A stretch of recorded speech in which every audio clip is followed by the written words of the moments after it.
కానివ్వండి, లేదా మన కాంగ్రెస్ గవర్నమెంట్ ఉన్నప్పుడు బోనస్ డిఎల్ గురించి కానివ్వండి, లేకపోతే నిన్నగా మన జరిగిన ఈ రీసెర్చింగ్ సమ్మెలు కానీ కానీ ఎప్పుడైనా సరే రైల్వేలో సమ్మె కానీ ధర్నా చేసిన చరిత్ర ఒక మధ్యలోనికి ఉంది. ఎవరికీ లేదు. ఎవరైనా ధర్నా చేసి చెప్పండి. వీళ్ళకి ఎప్పుడు ధర్నా ఎలా చేయాలి కూడా తెలియదు. ఒకసారి హాస్పిటల్ ధర్నా పెడితే గంటన్నర సేపు 3 నెలల క్రితం ఆ సెక్రటరీ చైర్మన్ మొత్తం ముగ్గురిని కూడా లేపేశారు. గతి లేదు. వాళ్ళ రోజున అది వాళ్ళు వచ్చేసి మేము పోరాడతాం, మేము తెస్తాం, టీ తాగి పేకమేళ్ళు తెస్తాం. మళ్ళీ టీ తాగి వచ్చి ఇంకోసారి మళ్ళీ టీ లేదా పెట్టలేదా మరి ఈయన నేను టీ దాకా తెచ్చేస్తాను అంటే నేను వద్దనా నేను కొట్లాడతాను ఎందుకంటాను నువ్వు తెచ్చేస్తే దండ నీకేస్తాను కదా మంచిగా వచ్చేసి నేను హ్యాపీ అందరూ 20 ఏళ్ళు పెట్టి రాలేదు ఇప్పుడు ఎలా వస్తాయి నీ గవర్నమెంట్ కాదు నీ ఇది కాదు ఒకవేళ వీళ్ళు వేరే యూనియన్ వాళ్ళు కుట్రలు చేసి రిటైర్మెంట్ వాళ్ళు పెన్షన్ లేకుండా చేద్దామని గొడవ చేసినా బిల్లు పెట్టిద్దామన్నా బిల్లు మార్పించాను సరే ఖచ్చితంగా మా హామీ ఇచ్చాడు రిటైర్మెంట్ వాళ్ళకి పెన్షన్ ఇస్తాను బిల్లు మార్పించాను సరే రిటైర్ అయిన ప్రతి కార్మికుడు కూడా 6 రోజుల నుంచి వడ్డీతో సహా డబ్బులు ఇప్పించే బాధ్యత కూడా మజ్దూరేనండి. తప్పకుండా వర్కింగ్ ఎంప్లాయీస్ అందరి డబ్బులు కూడా వెనక్కి ఇప్పించే వరకు కూడా మన పోరాటం ఉంటుంది. ఏమీ భయపడాల్సిన అవసరం లేదు.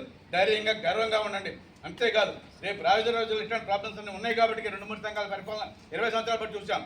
ఈ ఒక్కసారికి ఒక్క సంఘం కింద గెలిపించండి. ఓటు అనేది మీ చేతుల్లో పెట్టాం. పని చేయలేదు తీసేయి.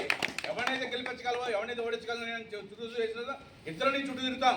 గెలిచినాడేమో అమ్మో వాళ్ళకి నన్ను పంపించేస్తాను నేను వస్తాను ఓడిపోయినాడు ఓట్లే లేదు ఈసారి నెక్స్ట్ టైం గెలుపుతానని వాడు వస్తాడు.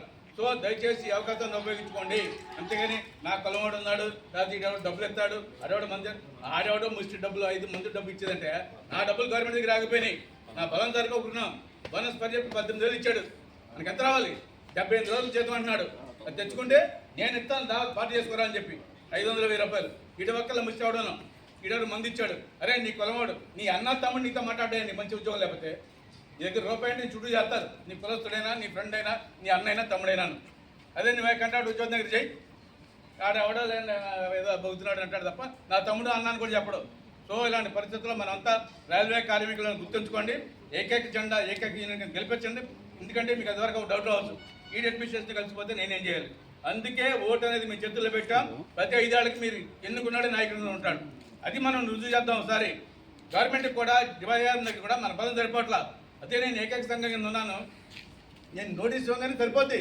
వాళ్ళతో 2-3 ఉంటే ఆడ రాలేదండి ఈయన రాలేదండి ఇవన్నీ కూడా చెప్తున్నా. డిఆర్పీకి వెళ్దాం కదా చిన్న చిన్న విషయాలు కూడా 3 కలిసి వచ్చి చేస్తా అంటాడు. 3 ఎప్పుడవుతాయి? అలాంటి ఇష్యూస్ చాలా ఉన్నాయి డివిజన్ లెవెల్లో కానీ హెడ్ క్వార్టర్స్ లెవెల్లో కానీ. దయచేసి ఎవరు కార్మికుల కోసం పనిచేస్తారన్నారో ఆయన గెలిపించండి. ఆ అధికారము హక్కు మీకు ఇచ్చాం. తప్పనిసరిగా రాబోయే రోజుల్లో ప్రతి రైల్వే కార్మికుడు కూడా గర్వంగా నేను సెంట్రల్ గవర్నమెంట్ ఎంప్లాయీని తెచ్చుకుని వెళ్ళగా మేము పనిచేస్తాను కూడా మీకు హామీ ఇస్తున్నాం. పనిచేయని రోజున ఎలా పని చేయాలో కూడా మీకు చెప్తున్నాం. ఎవరు పని కాదు నేను కావాలంటే నాకు ఉండాలి అది లేదు. అది మనం రుజువు చేయండి. ఒక్కసారి ఒక మాట మీద నిలబడినాని నేను మరీ ఏడుకున్నా. ఎందుకంటే ఈ టీఆర్డీలో ఓహెచ్లో ప్రాబ్లమ్స్ చాలా ఉన్నాయి. అల్లీలోనే ప్రాబ్లమ్స్ ఉన్నాయి. ఓపెన్ లైన్లో యాక్చువల్గా కూడా ప్రాబ్లమ్స్ చాలా ఉన్నాయి. యాక్చువల్గా అది పోస్టులన్నీ గుంతకలవాడు ఈ గుంటూరు పుచ్చిపోయారు ఓహెచ్ లైన్లన్నీ. మరి ఇక్కడ పని చేస్తాడు. ఇక్కడ కూడా 200 కిలోమీటర్లు డబుల్ లైన్ పెరిగింది. మళ్ళీ థర్డ్ లైన్ వచ్చింది. దానికి ఒక బస్ శాంక్షన్ అలా ఏదైతే మనం 90 కిలోమీటర్ 50 ఏళ్ళ క్రితం ఉన్నాయో టీఆర్డీలో పోస్టులు అయ్యే పోస్టులు ఇప్పటికేని మనం ఈ చక్రబాబుతో మాట్లాడు రావయ్యా అంటే రాస్తే 10-20 రావాలండి మిగిలిన వర్క్లోడ్ యాడ్స్ తగ్గించాడు సరిపోద్ది. 10 పోస్టులైనా వచ్చినా గొప్పే కదా.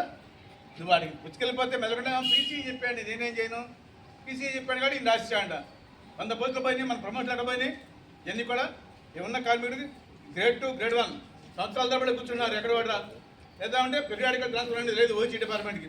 పెరియాడికల్ ట్రాన్స్ఫర్ చేస్తున్నారు వీళ్ళు. ఒక సంఘం అడిగిన వాళ్ళు లేడు ఇవన్నీ కూడా. సో ఇలాంటి వాటి మీద గట్టిగా ఫైట్ చేయాలంటే వాయిస్ ఉన్న దమ్మున్న దెబ్బలాడగలిగే యూనియన్ గెలుచుకున్న రోజునే ప్రాబ్లం తలవుద్ది. ఆడు కూడా పనిచేయలేదు పంపించేద్దాం ఇంటికి పనిచేయడం నాకెందుకు. సో ఆ హక్కుని మీరు కరెక్ట్గా వాడుకోండి. తప్పనిసరిగా రాబోయే రోజుల్లో రైల్వే కార్మికులకు అంతా మంచిగా జరుగుద్ది. 4-5 తారీఖులు ఇక్కడే ఉంది ఓటు. తప్పనిసరిగా మీరంతా కూడా వెళ్ళి మార్నింగ్ ఈవినింగ్ అందరికీ పర్మిషన్ ఇస్తారు. ఆన్ డ్యూటీలో ఇస్తారు. తప్పనిసరిగా మీరంతా కూడా మజ్దూరు పేరుతో 3-4 సంఘాలు పోటీ చేస్తున్నాయి. ఓట్లు చేస్తారు కానీ రకరకాల మన జెండా గుర్తుకు ఓటేయండి. బ్యాలెట్ పేపర్లు ఆఖరిది 5వ పేరు మంది లాస్ట్ టైం. ఎందుకంటే ముందు ఉండకూడదు మనం ఎప్పుడు ఆఖరినే ఉంటాం. జీఎం పర్వాలు అందరినీ మొత్తం మేము కిందే ఉంటాం. ఇబ్బంది లేదు. లాస్ట్ జెండా గుర్తు ఉంటుంది. ఆ జెండా గుర్తు ఓటేసి అందరూ కూడా తప్పనిసరిగా గెలిపించండి. గెలిపించిన తర్వాత మనం ఏం చేయగలం మీకు చేసి చూపిస్తాను కూడా ఈ సభకు తెలియజేస్తున్నాం.